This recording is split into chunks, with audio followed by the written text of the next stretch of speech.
কি প্রশ্ন করবি? ইহুদিরা বলে এমন প্রশ্ন জানা আছে এগুলো কিছুই মোহাম্মদ জানে। ইহুদিরা এসে হাজির, মোহাম্মদ আমরা কালিমা পড়ে মুসলমান হবো, আল্লাহ রাসূল তো মহা খুশি, তাই আসো, তবে শর্ত আছে। কি শর্ত? 3টা প্রশ্নের উত্তর দিতে পারলে লাইন ধরে আমরা সব কালিমা পড়ে ফেলব। কোন 3টা প্রশ্ন বলো? তারা প্রশ্ন শুরু করলো। প্রশ্ন নাম্বার 1, মা হুয়া রূহ। মুহাম্মদ বলো তো রুহু কারে বলে? রুহু কি? রুহু কাকে বলে? হুয়া রূহ। মুহাম্মদ বলো রুহু কারে বলে?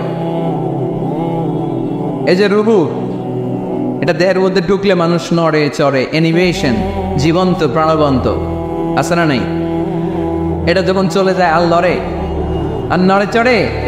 2 কান্দে ছিল যে তোমার 2জন পাহারা, তোমারে একলা থুইয়া পালাইছে তাহারা। তোমার 8 কুঠুরি 9 দরজা বন্ধ এবার হলো রে মনোমুখে আল্লাহ রসুল সবে বলো তুয়ারে আইসাছে পালকি নাই বরি গাও তোলো রে তোলো।